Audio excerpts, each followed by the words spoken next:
Hello everyone and welcome to Guild Wars 2 Daily. Today we're going to be talking about a bit more mechanics, gameplay based stuff. Yesterday was lore. Just before we kick into that though, there was one thing I said on yesterday's video. I was calling Ascalon City Ascalon's capital, and by that I mean in my own mind, in Guild Wars 1 you had outposts and you also had towns, and the towns had kind of bigger icons. I've always in my own head called those towns capitals, like the capitals of the regions. Yes, in lore Rin is actually the capital, not Ascalon City. There are hints though that once Rin's been destroyed, once it was destroyed, Ascalon City kind of became a temporary capital after that. But yeah, I didn't actually mean the capital in lore. I kind of meant just that was the big town there in Ascalon.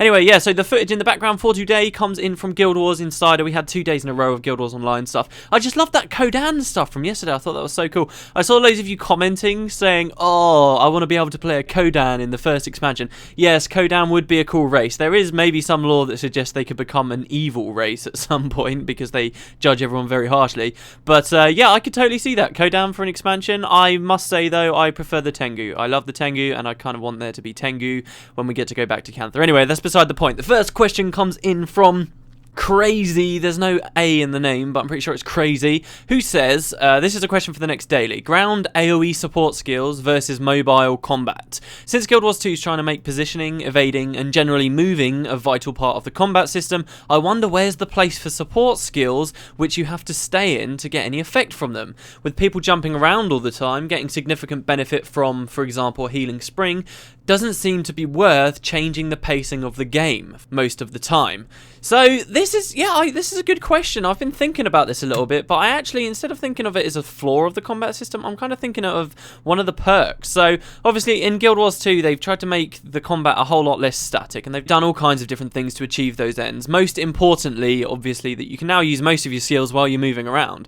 One part of them shattering the Holy Trinity involved them removing all heal skills that directly target someone else. That's kind of a big deal. So now if you want to support people and heal them or give them specific buffs, a lot of the time it's by placing something ground targeted and then hoping that people either stand in it while it applies the effect for a period of time, or that they were just there while you placed it on the ground in the first instance. So on the one example where, say, you just throw something down and then it will give a buff, like for example if you are a warrior and you blow your war horn, that's not exactly ground targeted, but it's an area of effect buff for people and they have to be in the right location.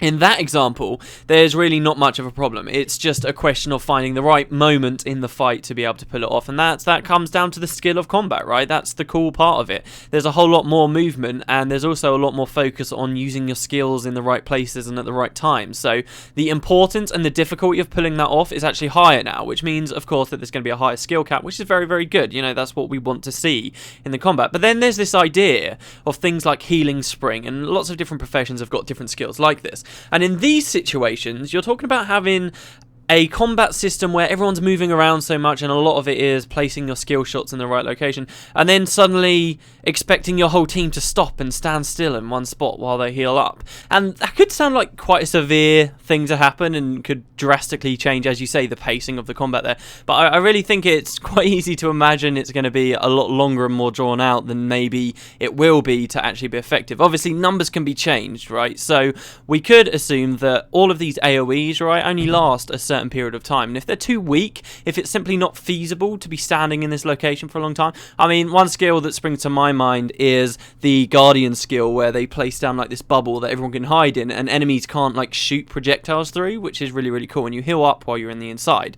But if it turns out that it's not feasible for players to be standing around in there for too long, then they can obviously just up the healing and balance to accommodate for that. So I still feel like the combat's going to remain very fast paced, but it's got these added extra moments where players now have to realise, oh, this is the best way to be strafing from left to right, this is the best way I can get around behind my enemies because I deal extra effects when I hit them from behind. They've got all this they've got to be considering in their head with the new system, but also they have to be considering when it's pretty vital that they move into something that could potentially save their life that's out there on the field. I get the feeling these will be much more clutched than maybe it's easy to imagine them being, and for that, as I said before, I actually think this is a perk. This is another thing, another layer layer that people are going to have to learn while they're fighting in team environments, particularly in the game right now where the skill effects are just so huge that it's really hard to pick out exactly what's going on and what's friendly at the moment. Even though you get the little rings that tell you whether something's allied or not, it's still such a mess in some of these dungeon videos that you can see some of this teen content with all these effects going off everywhere.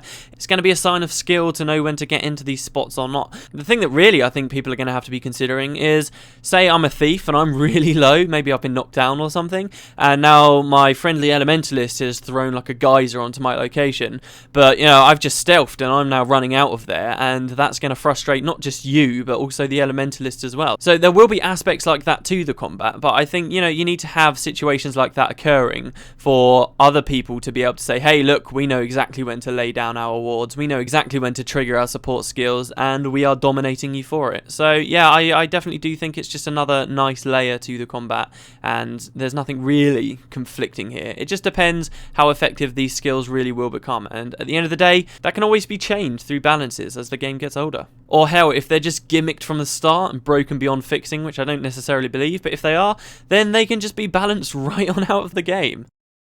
So we've got a quick question. I'm thinking of doing this, like one of the questions can be a quick question every episode. This quick question is simply, will it be possible to change your character's look, hairstyle and or face later on in the game? I get a lot of questions that could prompt me into talking about a lot more theoretical stuff, but then I get a lot of questions that are just very simple, yes, no, this is a fact, this is not. So I'll do my best to try and get a balance of both of them in there as we go through the weeks, if that's what you guys want. But yeah, will it be possible to change your character's look, hairstyle and or face later on in the game? Yes, we can assume so. I've not actually seen anything 100% on this, but in Guild Wars 1, it was certainly one of the features of the cash shop. I can pretty much guarantee you that this will be a microtransaction. It will be, hey, you choose what you want to look like when you create your character, and that lasts. And I think it should last. It definitely should. This is an important decision at the birth of your character. This is your character's identity. You should feel some kind of attachment to it. It should feel permanent. But then they probably will also, for real world money, for gems, they will say, hey look, you can buy these cosmetic upgrades. I am aware that there's been leaks of stuff that's been in the cash shop lately, but I've personally, honest to God, haven't looked at any of that at the moment. All I'm aware of is that ArenaNet have said that whatever's in there at the moment, is very, very, very loose, and it might be changing. So I'm not going to point to anything that might or might not be in the cash shop as we know it right now that allows you to change the way you look, because at the end of the day, that could change itself by the game's launch. But I think it's pretty safe to say that there will be a means of changing. In Guild Wars 1, you could even change your gender if you wanted. You could change from a male character to a female character. You could customize yourself to your heart's content after you'd made your character. It would just cost you a bit of real world money, and I'm sure that will be coming back here. They've always pointed to Guild Wars 1 as this shining light of a cash shop that they're trying to recreate with Guild Wars 2, except that the game's now been built from the ground up for it. So yeah, it will be there. It will be there. Don't worry about it. But I think it's good though that they're charging you real world money to change later on. Some people I can imagine would complain about that, but hey, it's supposed to be permanent. It's supposed to feel like this is your identity, and I think that if they just let everyone change it through in-game rewards all the time, then it loses a lot of meaning. So yeah, this is definitely something I really think is good for the cash shop and will be there, so don't worry about that. Oh, and sorry, that question came in from Marlilalini. I think I said that right. The next question, though, comes in from Paralonut, who says, I've got a question about ping. What was the ping like in Guild Wars 1? And do you know if Guild Wars 2 will have oceanic servers that are based on an oceanic continent, opposed to what Blizzard did by basing oceanic servers in America? I can shed some light on this. ArenaNet have always said that going from Guild Wars 1, which was a primarily instanced game, to Guild Wars 2, which is obviously a persistent world, they've always actually said that on the back end, with servers and stuff, there wasn't that much to change. A lot of people said with Guild Wars 1 that one of the main reasons they were going instanced with that game was to save on server fees and stuff, because the game didn't have a subscription fee. But that's actually not the whole truth of it. A big reason why that game was instanced is because they were trying to do a lot of new weird things with Guild Wars 1. And in fact, and I swear to God, if you go back and look at press releases for Guild Wars 1, if you go onto their main website and navigate your way to all the updates they did while Guild Wars 1 was in beta, and you read what they say about the features of Guild Wars 1, I kid you not, you will think it sounds exactly like Guild Wars 2. With the first game, they were trying to do a lot of things that they're now only just pulling off with Guild Wars 2. And back then, they decided that the best way to go about that was to go with an instance game. It wasn't so much about servers. So because of this, I think it's pretty safe to say we can look at Guild Wars 1 and see how bad it was or how good it was, and assume that things will generally be the same in Guild Wars 2. Unless there's going to be massive problems where the game is very, very, very popular and they don't have the capacity and their servers just die, which wasn't ever really an issue for Guild Wars 1, then I think it's pretty safe to say that Guild Wars 2, I'm not worried about ping. Personally, I live in England, and for the past 4 years I have played on the American servers, and I very rarely, if ever, have ping issues. I did actually have a Polish friend in-game for a long time who once tracked where the IP address was from that he was connecting to while he was in supposedly a Polish server, and that was based here in England. So what you're saying there that Blizzard did by basing Oceanic servers in America, I can imagine ArenaNet may well do it as well. I mean, if that's just normal practice for MMOs, then I wouldn't put it past ArenaNet to do it, especially since it looks like they did that for Guild Wars 1. But in general, yeah, the game was fine with ping, and there were a lot of other benefits really with Guild Wars 1 as well. It's only ever had something like 5 downtimes in its entire existence,